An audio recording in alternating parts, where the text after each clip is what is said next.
A fresh wave of coronavirus job losses is about to come crashing down. London. A version of this story first appeared in CNN Business's Before the Bell newsletter. Not a subscriber? You can sign up right here. The coronavirus pandemic has quickly thrust the world into recession as bars and restaurants shut down and countries instruct their citizens to hunker down. The question now is just how deep the pain will be and how long it will last. A picture of the economic devastation in North America and Europe has already started to emerge.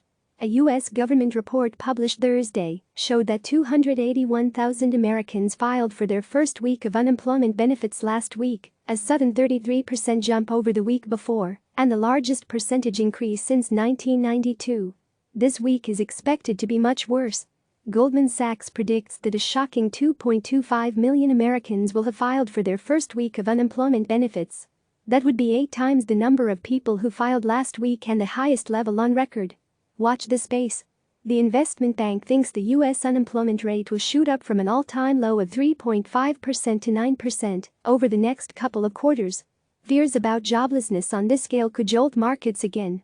Investors have priced in a recession by now, but may still be processing the size of the hole the coronavirus has blown into the global economy, Jeffrey Kleintop, chief global investment strategist at Charles Schwab, told me. The market is expecting bad data, he said, but the jobs numbers may be far worse than investors think. The Dow Jones Industrial Average is now down 35% from its all-time high in mid-February, erasing all its gains since President Donald Trump's inauguration. Between January 20 and last Thursday, $27 trillion was wiped off global stocks, according to Bank of America. And there's still no nadir in sight, especially as dismal economic data from Europe and North America begins to roll in. The market is unlikely to bottom until we see the peak in new virus cases, and we just don't know when that will be, Kleintop said. We don't have anything for the market to hold on to steady it. Fearful of devastating layoffs in the travel and hospitality industries, governments are taking radical steps to support businesses. The United Kingdom on Friday pledged to pay 80% of wages, up to £2,500, $2,895 per month, for employees who can't work because of the pandemic. That could help. Economists are hopeful that such dramatic measures can ease some of the pain. Capital Economics believes that in the United Kingdom, unemployment will now rise from 4% to 6% instead of to 8%, as had been previously feared. Providing cash-strapped firms with generous subsidies to retain their staff will dramatically lower the risk of surging unemployment during the coronavirus recession, Callum Pickering, senior economist at Berenberg Bank, told clients Friday. And it raises the chance that the economy can get back to normal quickly once restrictions are lifted, he added. The 30 days that brought the world to the brink of depression Monday, February 17. The novel coronavirus outbreak is raging in China, but fewer than 1,000 people have been infected outside the country. With the virus out of sight and mostly out of mind, the Dow stands just shy of 30,000 points, driven by the longest U.S. economic expansion in history.